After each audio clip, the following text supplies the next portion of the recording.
The world today. It is a pleasure to have you here. And if you're not here and watching the recording, sorry you missed it, but I'm glad you could come and watch the recording.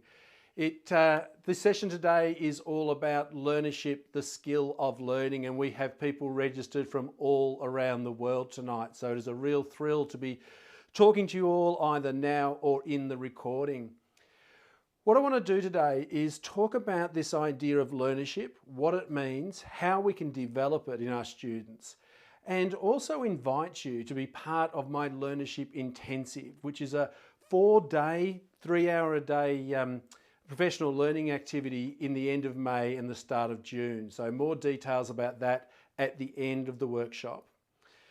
But right now, I want to start by recognizing that over the last 5 or 10 years, maybe even a bit longer, there's been a trend all around the world to focus on teacher practice.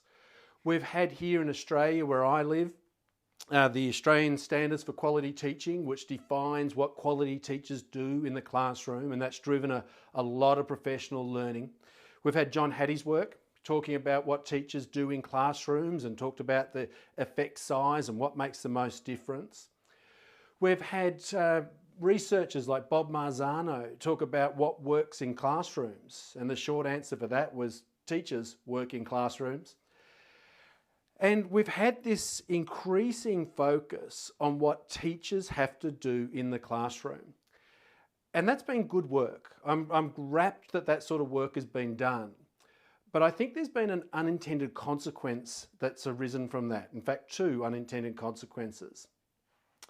The first is that with so much focus on what teachers do in the classroom, I think we've started also to translate that into blaming teachers for what goes on in the classroom when things don't work. If you're watching now, I'd be curious, how many of you have had a parent in the last few years come up to you and say something like, "Why isn't my son learning? Aren't you doing your job properly?" For those of you who've been in the profession long enough, you'll remember a time where at parent-teacher interviews, mum and the teacher used to sit on this side of the desk and the student would sit on that side and we would be telling the student what to do. These days it feels like it's now parent and student sitting on that side of the desk telling the teachers what to do. And this level of blame has reached some pretty extraordinary heights recently. Here in Australia, our Acting Minister of Education recently had a crack at the bottom 10% of teachers that were dragging the chain and letting the rest of us down. We've had some falling writing standards. Who's to blame? Teachers are to blame, of course they are. And in the United States, this has even gone one step further, where this focus on what teachers are doing in the classroom has come to a point where they're talking in several states about putting cameras in classrooms so parents can observe what's going on a day-to-day basis. I don't think that was ever the intent of this focus on what teachers do in the classroom. But when we're only focused on what teachers do in the classroom, I think we develop what I call a teaching culture in schools. And I don't think it's healthy in the long run, because at the end of the day, it's not just what teachers do in the classroom that makes the difference. The second thing, with the blame, we've also stopped paying enough attention to what students do in the classroom. And my point here is this, that you can be the best teacher in the world. You can do everything right. But if the students aren't holding up their side of the bargain, it's just not going to work. You can write the best formative feedback that's ever been written. And if you give it to the student and the student goes, no thanks very much, not looking at that, it's not going to help them learn. I was researching this idea around learnership and creating it, and I came across some work by John Holt, an American educator, and he said this. He said that learning is not the product of teaching. Learning is the product of the activity of learners. And I think we need to remember that. In this culture of teaching that has been so prevalent over the last 5 or 10 years or more, we've forgotten what the student needs to do. It's a bit like this old cartoon. You might have seen this one before. That, I taught my dog to whistle. I don't hear him whistling. Well, I said I taught him. I didn't say he learnt anything. And so at the same time as we've had this focus on teaching, I've noticed something else going on. In a lot of classrooms, when I talk to teachers, they talk about learners today as having so many passive learners in their classroom. Learners that sit back and wait for it to happen. Wait to be told. I don't have to do this, just tell me what to do. The students that take on no initiative. Occasionally I hear teachers describe these students as entitled. They're meant to be entitled to just being told what the answers are. Those sort of students are exhausting. And one of the best bits of advice that I ever had from a mentor of mine many years ago was that we should never work harder than our students. But I think with this focus on teaching practice, we're doing that a lot. We're the ones giving the feedback. We're the ones setting the challenging tasks. We're the ones providing the scaffold. We're the ones answering the questions, correcting the mistakes. And I like to think of it like this, that if we've got a class of 30 students that are currently at this standard and we need to get them at this standard, there's a certain cognitive load that needs to be lifted. And at the moment, most of that load is being lifted by the teachers. And so this webinar today is about bringing the focus back to what students do in the classroom and to help teach them to become more skillful learners. And that idea of being a skillful learner is new to a lot of people. Like, I often hear people say, we all learn. Like, what do you mean we're going to learn to be skillful learners? And a mentor of mine described it like this, Art Costa, some of you might know him. He said that we all learn and we all move. Like, we don't have to be taught to do those things. But some of us, as we grow older, learn to be very skillful, very powerful, very coordinated, very graceful in the way we move. And the rest of us end up sort of fumbling through life, bumping into doors. And the same is true for learning. That although we can all learn, the question I want to ask is, are we learning to learn well?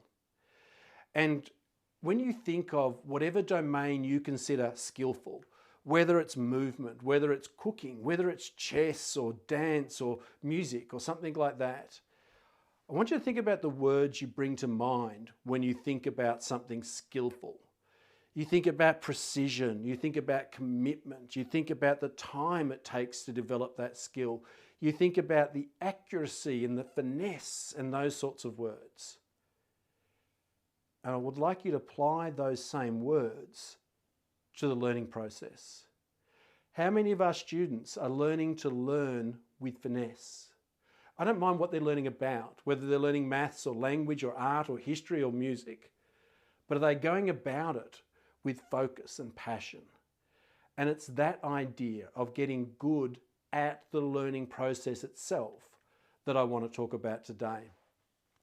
When I talk about learnership, the skill of learning, I define it like this. Learnership is the expertise a person develops in learning. Like all skills, it's developed over time. We can't just acquire it. It doesn't happen in a lesson. It happens over time as we improve the way we engage in the learning process. It's acquired over time through the deliberate use of practice. How often do we practice learning?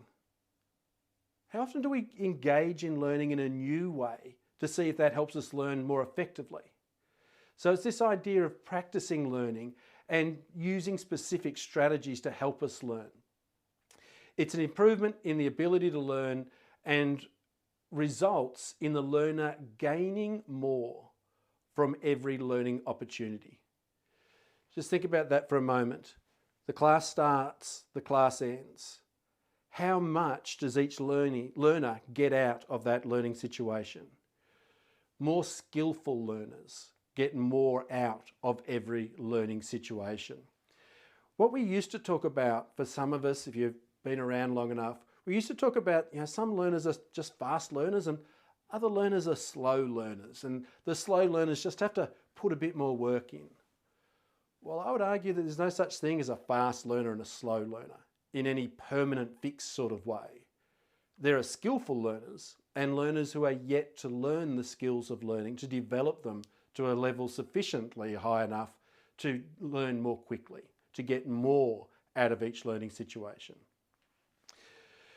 I'm curious, and I know in a webinar we can't see everyone's comments here, but I would love to see in the chat box, what sort of behaviours are you seeing from your students that make you think that perhaps they're not the most skillful learners as they could be? I'll start off as you start typing some things in, and as I look over here, I'm looking in the chat box. When I was at school, and I wasn't a very skillful learner at school, I had worked out the broad pattern my teachers used for teaching. Introduce the topic, give some examples, some slightly more complex examples that we worked through, and then at the end of the lesson were the really hard things. So what did I learn to do? I learned to stretch out my time. Never stopping, never slacking off, never getting into trouble, but going just slow enough so when the end of the period came around, sorry, didn't get to the hard ones, next time maybe. So I would avoid those challenges. What have other people written? Is there any marks involved? Does it count? Not learning for the sake of learning, only learning if they have to do it. And then dodging them, doing the path of least resistance. Do I have to take the hard option? Is there something easier I can do? Giving up as soon as the work is hard. That's something a lot of people do. I meet adults that still do that. Happy to do the easy stuff, but as soon as it gets challenging, no thank you very much. Carol says, just doing enough to complete it. Yeah, a lot of students are trading that short-term satisfaction of completion with the long-term benefit they get from stretching and challenging themselves. And the list is going past too quickly for me to read some of it. Louise says not doing homework or practicing tasks, just do. And even when they practice, are they practicing the right way? So many of our students, when they practice, just rehearse what they already can do and repeat and repeat and repeat the same standard rather than pushing and challenging themselves to do better.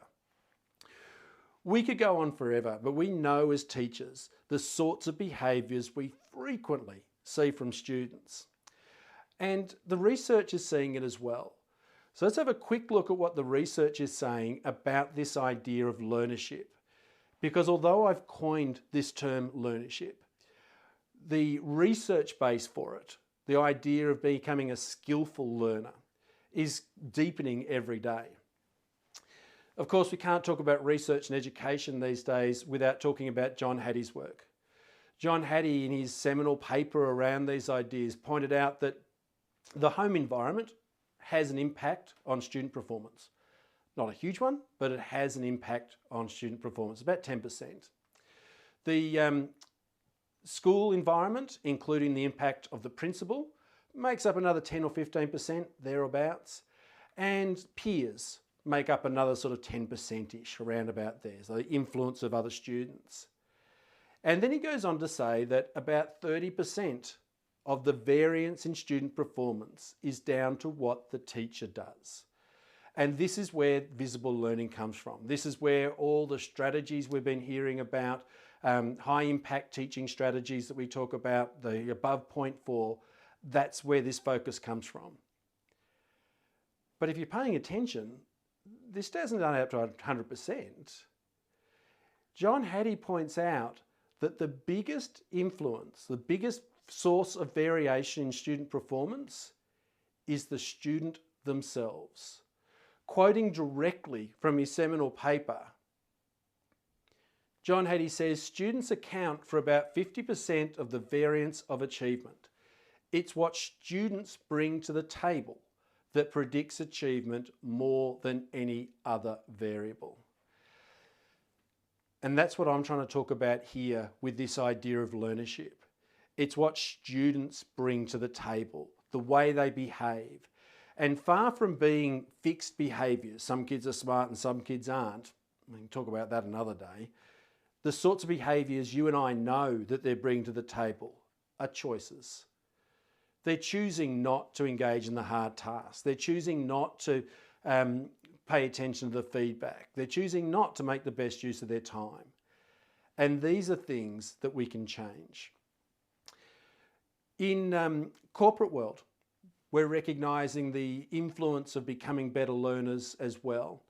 McKinsey & Co are a large research data-driven organisation, and they recently published an article on this idea as well, where they say that learning itself is a skill and developing it is a critical driver for long-term career success.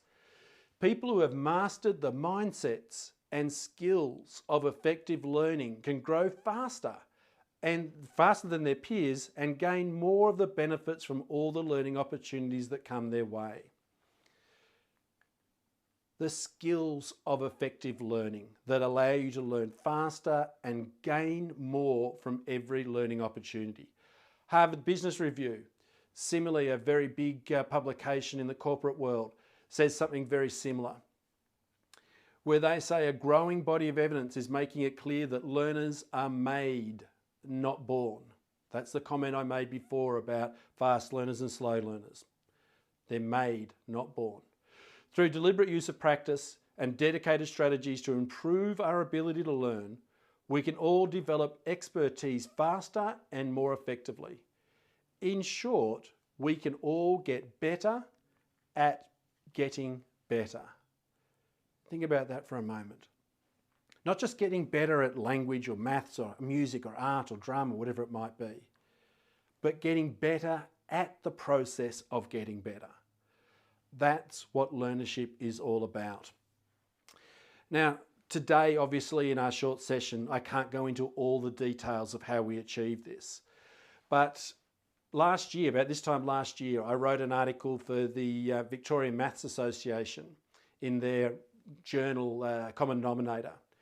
Jane, my wonderful assistant, is going to drop a copy of this article into the chat box for you to download.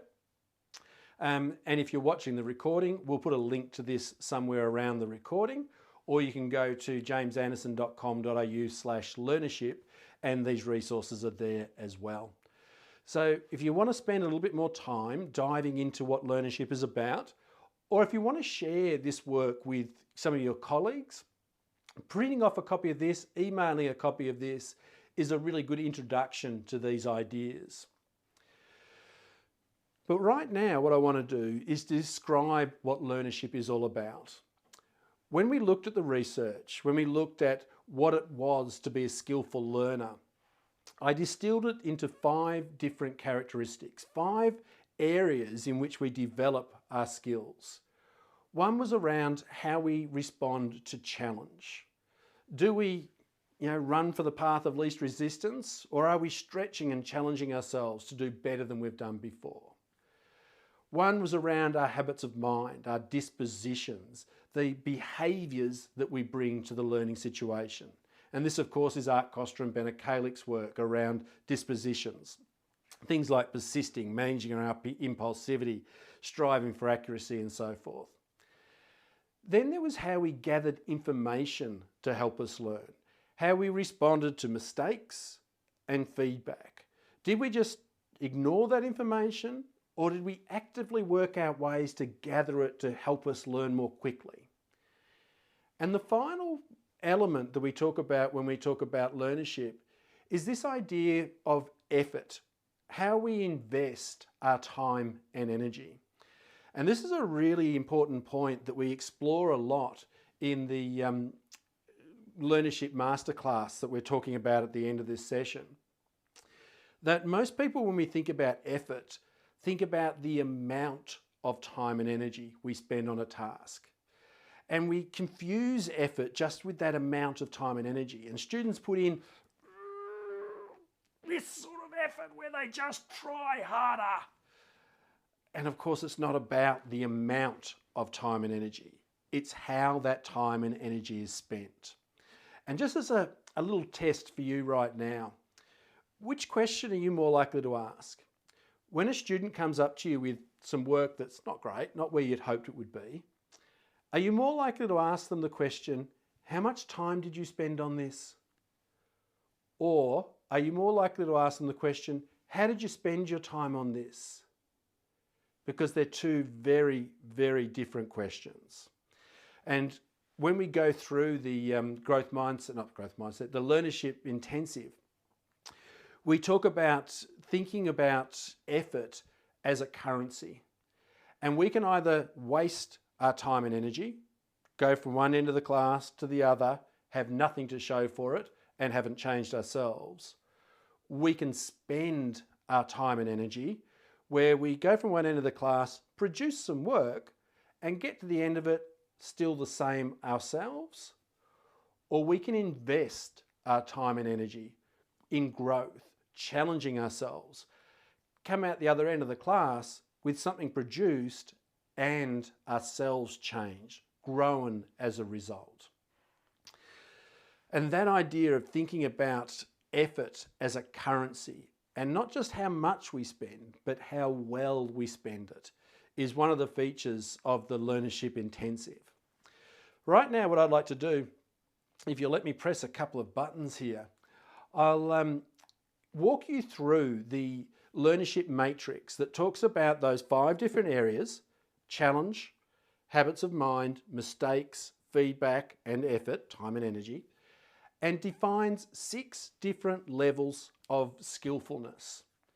As I go through them for about the next 10 or 15 minutes, I'll be curious once I've gone through to hear, where do you see most of your learners? What sort of behaviours are they engaging in? So let me turn this on here, and then let me pop myself into the corner and get out of your way for a moment. Our non-learners are the sort of learners that don't engage in the learning process very much at all. They're opting out. These are the sort of students who avoid a challenge altogether. If you give them options A, B, and C, they're likely to ask, do I have to do it? Is it going to count? Do I need to? It's that sort of option. These students are ignorant of their habits of mind. They've got no language to describe their learning. They pay no attention to their mistakes and feedback. If they're participating at all in the learning process, which they're not, they just finished is finished. And as a result, they waste most of their time and energy. At the end of the lesson, nothing's been completed and they're the same as they were. I don't think we have a lot of truly non-learners in our classrooms, but we had to have a baseline somewhere, and we do see some of our learners acting like this some of the time. Our beginning learners, these learners are interesting. These learners are the ones that will reduce their challenge. They're going to take the easiest option. If you offer them options A, B, and C, they'll ask, can I do option D? Like, they're going to stay active in the classroom. They're going to complete tasks, but they'll complete the easiest possible option 90% of the time. These are the students who have a language to describe their learning, but they can only use it retrospectively. There's no planning, there's no forethought to their learning. They'll get to the end of a learning process and be able to say, I needed to ask some questions, I worked with my friends, and I needed to use what we learned in the last class. There's no forethought to that. It's all reflective. They're able to recognize mistakes and acknowledge your feedback, but they don't act on it. Done is done. They're all about activity. I often liken this level of learner, if you've got a classroom of these learners, your classroom's going to feel like an after-school care centre, where it's all about keeping kids busy. And these students trade off that busyness for getting better. And they spend their time doing stuff, doing, but doing the least they can get away with. Then we've got performance learners. And our performance learners up the ante a little bit. These are the learners that do their best, but no better. They're the ones that want to show off. They'll go, ta-da, look what I can do. Ta-da, look what I can do. And you'll say, that's great. Now, can you have a go at something harder? And they'll go, look what I can do. Ta-da. These are the ones that limit their challenge to their best, to their current best, and repeat the same standard over and over again. They can apply their habits of mind. They know what they need to do to repeat and reproduce that standard. So they'll do it again and again and again. They avoid mistakes. By staying in their comfort and performance zones, they avoid the risk of making any mistakes. And when it comes to feedback, they'll look at it and they will select the feedback that they want to hear. They love hearing the positive affirmations. They love hearing you've done this well. But as soon as it gets a little bit constructive, as soon as it gets a little bit critical, they'll ignore that. They don't want to know those sort of things. And these students spend their time performing. They spend their time doing their best all the time. Now, these three sorts of learners, non-learners, beginning learners, performance learners, these are all the sort of learners that I call below the bar learners. They're always satisfied with doing less than their best. They never go beyond their current best. And as a result, they're not really growing. They can be covering the curriculum, doing more work, but they're not doing more difficult, more challenging. They're not actually growing and improving. It's not until you get above the bar that you start getting real growth and improvement. Our directed learners, these are our compliant learners. These are the learners that will do what they're told. And really the characteristic of these learners is that they rely on you to control the learning process. They're going to attempt the challenge that you give them. They're going to extend the habit of mind, the learning behaviour, when you tell them how. They're going to correct mistakes and respond to feedback, but you have to say, this is wrong, this is how you fix it, and write in the feedback, next time do this, do this, do this. And as a result, they spend their time producing. They get through the work, they get things done, and some of these learners can do very, very well in school. I was talking to a teacher last year in a school in Sydney, and she was getting some of the best results in the state for business management or accounting, one of those sort of subjects. And the reason she was getting such good results is that she was running herself into the ground doing all the work for the students. She wasn't paying any attention to what my mentor said about never work harder than your students. She would go home, she would find the students' mistakes, the gaps in their learning, and say, this is what you need to do, this is how you fix it, come back, show it to me tomorrow, spending hours and hours and hours doing all the hard lifting of the learning for those students. And because those students would follow her directions, they were compliant, they got some really great results.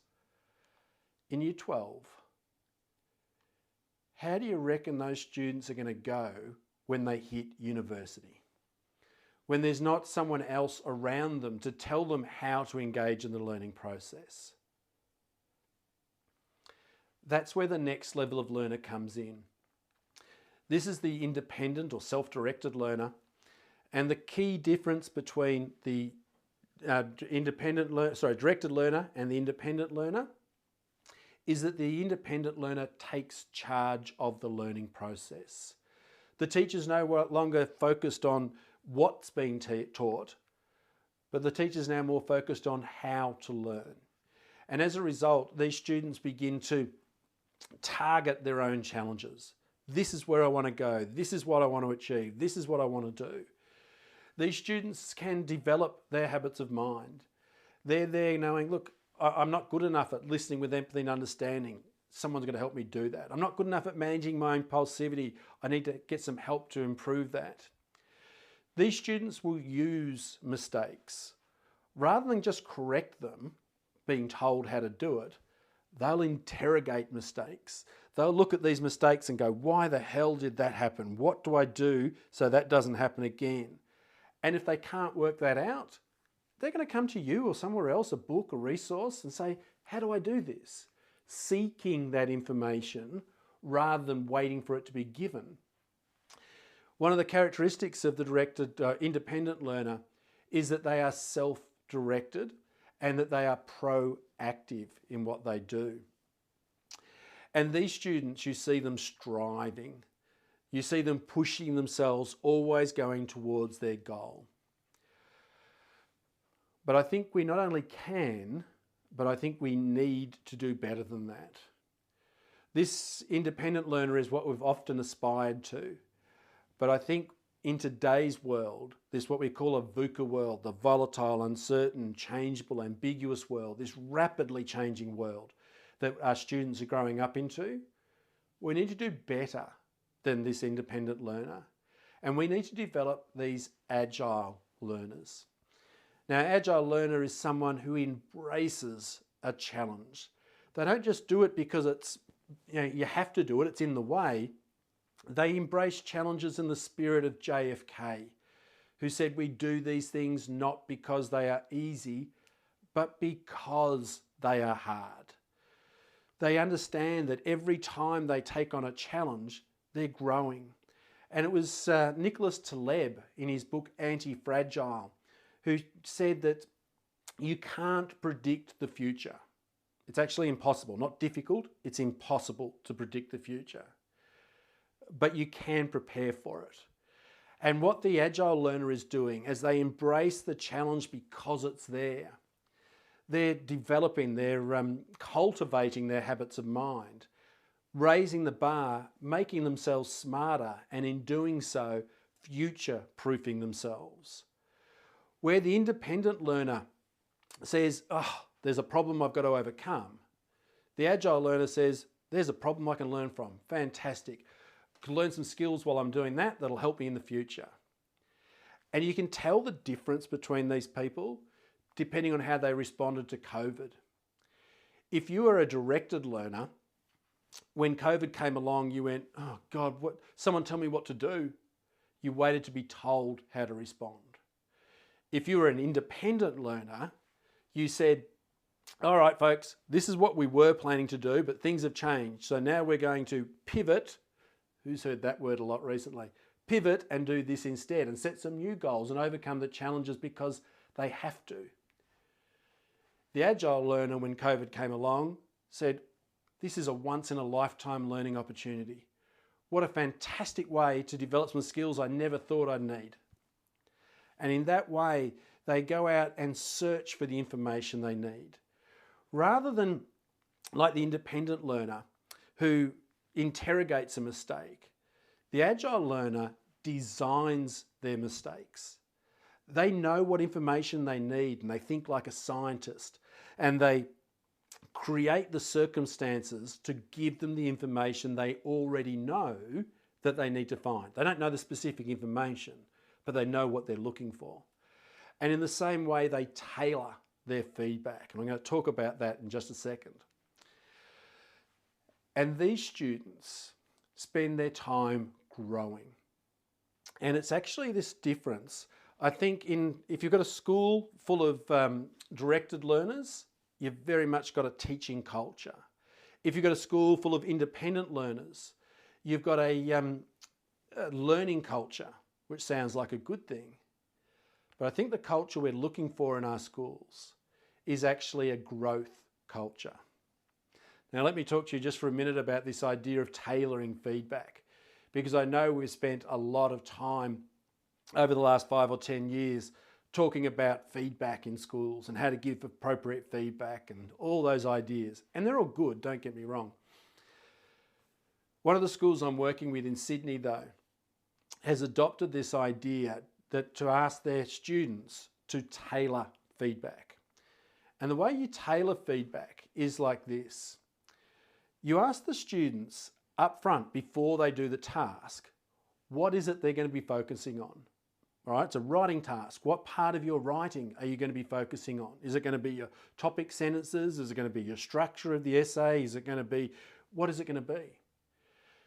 When they get to the end of that task, they've got a spot that they've included in their pro forma that says, what feedback do you need the teacher to give you that's going to help you reach your learning goal? When the teacher gets that assignment, naturally, they're free to write anything else they want to do as well. They're in an expert position and can do that. But they're also now in a position to give specific feedback that is tailored to that student's needs. It's exactly what they need at exactly the right time. And just doing that one strategy, this school tells me, has made a huge difference to the way students use their feedback. Now, a little hint here. If, as we went through that list, you were looking at that list and going, oh my goodness, we've got a lot of beginning learners and non-learners. You can't ask beginning learners and non-learners what sort of feedback do they need, because they're not engaging in the learning process. One of the things we talk about in the Learnership Intensive is the type of strategies you need at each level.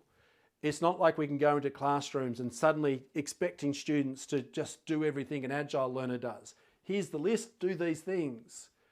We've got to guide them through that process, step by step, focusing on different things to get the non-learner to the beginning learner to performance, performance to directed, directed to independent, and independent to agile.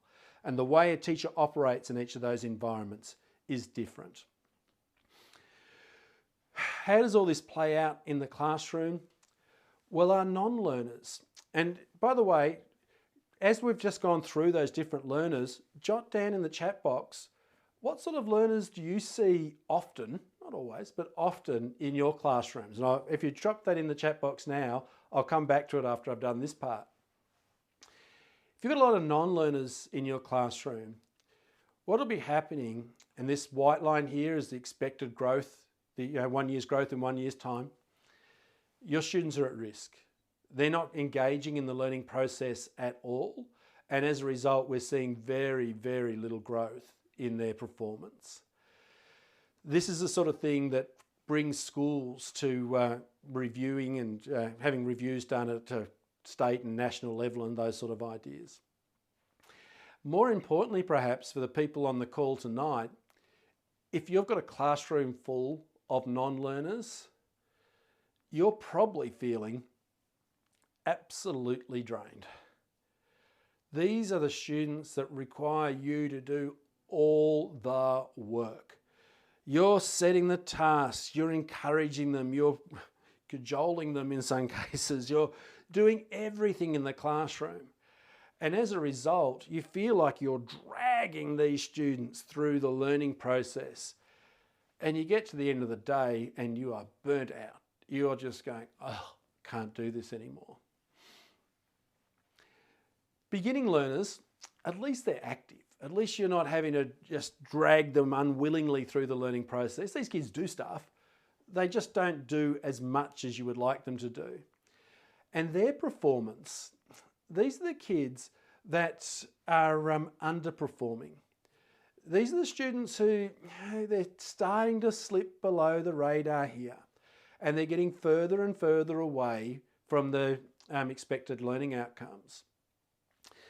This is the sort of school where you've got a lot of these learners. Things seem to be going all right, but over time, they're just, particularly at those transition points where it gets hard, primary to secondary, middle to senior, those sort of spots. This is where we see some real issues creeping in, with students that are active, compliant, things are getting done in classrooms, but the growth isn't really happening. And if you've got these sort of students in your classroom, like I said before, it feels a bit like an after-school care centre where you're providing activities often for the students. And I'll just slip in here too. Sometimes as teachers, we can provide an opportunity for these sorts of learners to come to the surface. If our planning is about activities, then we're likely to produce these beginning learners. If the first thing you do is to say, well, I've got to teach multiplication this term, and the first thing you do is to go to Google and say activities for teaching 5-year-olds multiplication, and you're looking for activity, you could easily be breeding or creating these sorts of environments in schools. And as a result, you're exhausted. You go home at the end of the day and you've been on your feet, you've been busy, trying to encourage kids to do something hard, making sure they're engaged all the time. Performance learners, look, these are the learners that, as a teacher, when I've had performance learners in my classroom, look, you just feel like they should be doing better. Like these are the kids that are wanting to show you what they can do, but just don't want to go any better. And what you see from them is this slow drop off. Like they do pretty well, and you say things like in your reports, could be doing better, because they are focused, they are, engaging with that work and so forth, but they're just not pushing and challenging themselves the way you want. And for me, when they were in my classroom, had students like this,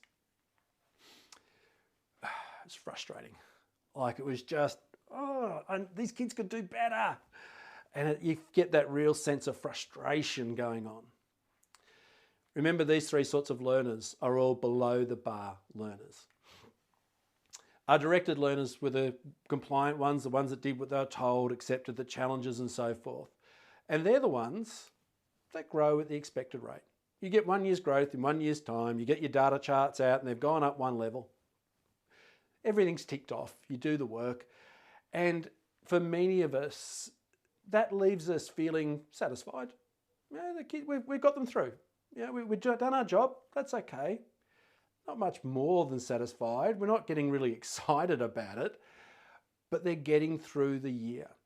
And in some schools, particularly these schools where we see an intense focus on teaching and that teaching culture that I spoke about before, the idea that it's our responsibility alone to make sure they do this, and there's lots of compliance going on, and they meet the standards and we tick the boxes. When we start focusing on the process of learning and engaging these students in taking on the responsibility of the learning process themselves, we see these learners starting to exceed expectations. They're 3 months ahead, they're 6 months ahead, they're 12 months ahead, they're 2 years ahead of the expected standards. And they're slowly getting better and better and better as they take more and more control of that learning process. For us as teachers, this is a pretty good time. We start feeling not just satisfied, but gratified. These are the students, and I remember them standing up on stage. Like these are the kids that end up on stage at the end of the year, and we're proud because they're the ones that are going off into the world and we think, they're prepared for it. I'm not quite sure how prepared they actually are, but they've done a pretty good job. So we're pretty pleased about that. And we're starting to get some of our energy back. But our agile learners, you might have been fortunate enough to teach a few of these. You see these kids accelerating. Their growth is exponential. And as we develop learnership, what we see is not just an improvement in learning, but an acceleration in learning. And what that does for your classrooms, that actually gives you energy back. Far from being the teacher that's dragging students through the classroom and giving all your energy so they get the work done, these are the kids that energize us in the classroom. These are the kids that make us want to come to work every day because it gives back to what we are. Just have a quick look what people have said.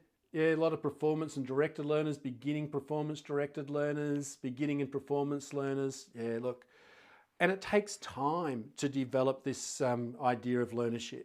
Some of the schools that I'm working with at the moment, I've developed a 4-year plan for implementing learnership, and we've developed a scope and sequence for developing mindset, which we're about to talk about, how to develop their response to challenge, how to develop the habits of mind, mistakes, feedback, and that response to effort.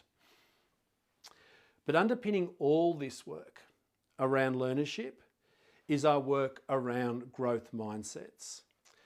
I do a lot of work around growth mindsets. Some of you might know my work around growth mindsets already. But it is this idea that someone with a fixed mindset doesn't understand learning. Someone with fixed mindset thinks learning is about discovering their abilities, working out where their limits are. Am I a musical person? Oh, no, it turns out I'm not. Am I any good at maths? No, I'm not. Am I an A student or a B student? But they're looking for the answer to that question. They think that their abilities are pre-built into them and fixed part of who they are. Someone with a growth mindset understands that learning is about creating their abilities. And as a result, they engage more fully in the learning process to try and develop those abilities. But the thing about mindset is that all a mindset does is a growth mindset tells you I can grow, but it doesn't tell you how to achieve that growth. And so when we develop this idea of a growth mindset, the person with a growth mindset recognizes that learning is about creating those abilities, not discovering them. And once you know that, once you understand yourself as a learner, that's when you can start building learnership. Once you understand that you're capable of developing your own abilities, that you're not looking inside yourself to ask, have I got musical abilities? You're saying, that music stuff is cool. Can someone give me some lessons? I'd love to be able to play music. You're not asking yourself, am I an A student? You're saying, what do A students do? And someone teach me how to do that because I want to get A's, please. Once you understand that, then the next sensible question to ask is, how do you get really good at that process? How do you get better at changing yourself, at improving? So that's why a growth mindset is at the heart of everything we do with learnership. At every step along the way, we need to nurture, we need to nudge and encourage a more growth-orientated mindset. And one of the strategies we use to do that is to introduce you to this idea of the mindset continuum. Jane, the lovely assistant Jane, if she's got a copy on hand, will drop one of these into the chat box as well in case you haven't seen it. But what we've learnt is that thinking about mindset as fixed or growth is really useful if you want to understand mindsets. If you want to understand the difference between fixed and growth and why it's important, thinking about it as a dichotomy like that is helpful. But if you want to change mindsets, you've got to realize that it's actually a continuum. And your success with growth mindsets won't be measured by the number of students with a growth mindset, because none of them will have a growth mindset. Your success with this work will be measured by how much more growth-oriented they become. And so we introduce all these nudges, these little reminders to students that just nurture, nourish, encourage them to develop a slightly more growth-orientated mindset each time. I'll give you two of the strategies we use, really powerful, really simple strategies. To start off with, whenever we talk about a student's performance, we attach timestamps. We never talk about a student's best. We never say that they're struggling with this. We say, this is your best to date. This is your current best. Or you're struggling with this at the moment. And when we attach a timestamp to standards or your process, the feelings you're going through, it's just a little reminder that that's not your best forever. You're not going to struggle all the time. This is just a point in a longer journey. The other one that I'll leave you with today is to group students by verbs, not adjectives. We don't have high achieving students in our school. We have students who are achieving highly. And in fact, that's why I use the word learners rather than students. Because learning is something you do, students is something you are. So I like to talk about the people in our classroom, not as students, but as learners, because learning is a verb. Look, we're running short on time. I'll just quickly go through a little bit of what we do when we talk about challenges, just to give you a sense of what's going on. When we talk about challenges, we recognise, I draw a lot on Anders Ericsson's work, and we recognise that most of us experience growth like this. For a while, it's easy. Then it plateaus off and we reach what Anders Ericsson calls a performance plateau. That's a perfectly natural part of learning. This part down here, where it's easy for us, this is what we traditionally call our comfort zone. And we don't normally understand our comfort zone well. Our comfort zone is full of things that we've mastered a long time ago, but it's also full of things that I call easy things that you haven't done yet. The world is full of easy things that you haven't done. As adults, most of us don't know our 13 times tables, but we all could. We've all got the ability to do it. If I said you need to know it by this time tomorrow, all you'd need to do is go, all right, where have I got the time to do that? I'll just have to slot in a time. I'll do this and I'll know it by the time I do that. It feels like a task. And it's that idea that being in our comfort zone, we can learn new things, easy things that we haven't done yet, that pokes a hole in this idea of get outside your comfort zone, do something new, try something different. There are a lot of things in this world that are new and different and inside your comfort zone. Getting outside your comfort zone is about not doing something more, but to do something more difficult, more challenging. This area here, where we plateau off, this is our performance zone. And our performance zone is almost addictive. Our performance learners love it. The thing about our performance zone and our comfort zone is that we can be confident we can do it. We've done it before, we can do it again. And there's certainty in our comfort and performance zones. But we don't get better by doing our best. We get better by stretching and challenging ourselves to do slightly better than our bests. And this is what we call our learning zone. You might have heard it called the zone of proximal development. I call it a learning zone. It's the same thing. I've just never seen a student proximally develop.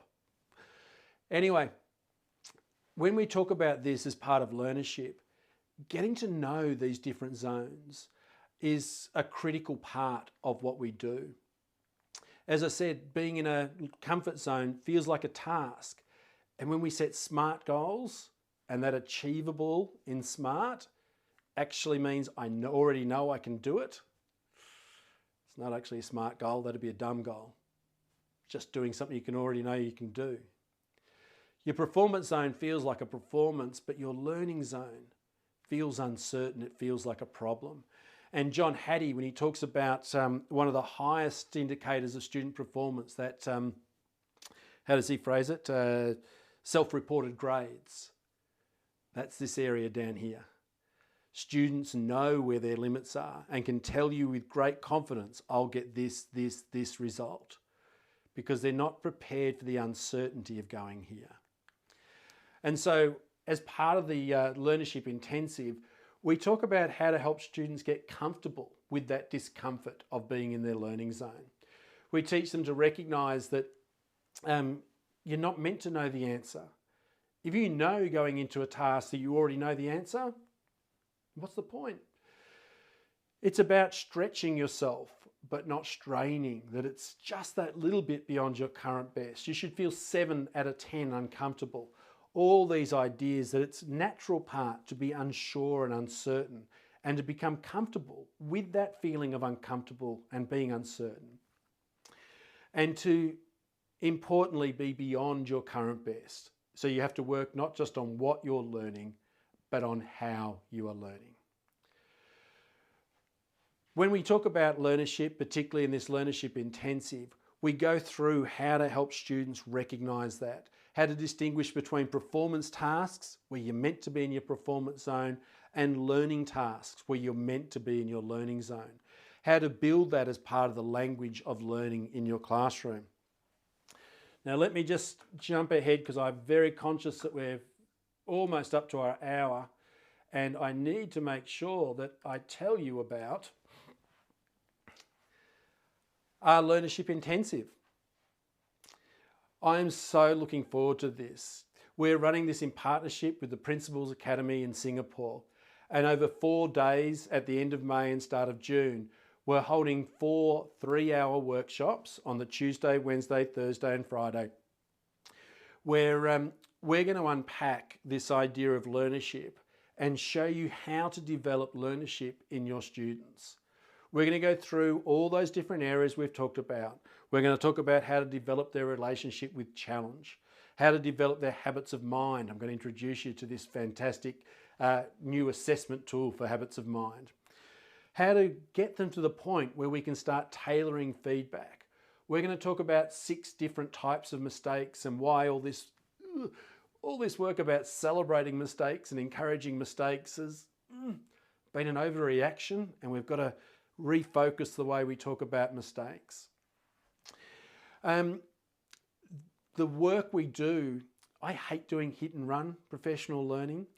So we package up all the resources, record all the webinars, but a whole lot of other resources as well. So you can come back and revisit this. So when it's a term, a semester, a year later, and you're going, oh, what was that thing that we did? All the resources will be there at your fingertips so you can continue this work. This is not about the one thing we do next week in our classroom. It's about changing over time. As I said, some of the schools I work with, we're implementing a 4-year plan for this. And you'll be introduced to this tool that I've developed as a diagnostic. Many of you said you recognise beginning learners and performance learners, directed learners in your classroom. We can actually survey the staff and survey the students to get a clearer picture of the type of learning behaviours you're seeing in your classroom. And we do that for 2 reasons. One, it gives us a lot of insight into where to start for your particular students. If you've got a lot of non-learners, we have to start with a particular set of strategies. But if you've got a lot of directed learners, then it's a different set of strategies. So it gives us a great starting point, but it also allows us to gather some data to see how this work changes. So that over time, you can redo this diagnostic a year later, 2 years later, 3 years later, to see the impact that your strategies are having as you develop more and more of those agile learning type behaviours. Registration for the Learnership Intensive, you can go to jamesanderson.com.au Learnership. We'll also send you a follow-up email in the next couple of days with a link to the registration as well. And we'll follow you up. I know Easter's coming up and it's easy to forget. So we'll send you another reminder early in term 2 for those of you who start a new term after Easter. The content, there's an outline on the registration page. We can go through and see all the work that we're going to cover. But broadly speaking, we cover a scope and sequence for each of those 5 areas so that you can plan out how to move students from non-learners, beginning learners, performance learners, directed, independent, and agile learners. Full of practical strategies, and it's not about more work. It's about doing things slightly differently. You're still going to set that task, but you'll do it in a slightly different way. The last thing I want to do, having told you, the energy that's required for some teachers to drag those students through the learning process, I don't want to add to that at all. That's not what this work is about. We're going to accelerate your students' learning, not improve it, not just go one level to the next. We're going to look at a way of accelerating those students so they continue to improve and get more out of every learning opportunity as they develop learnership. and perhaps most importantly at all, we're going to give you some of your energy back.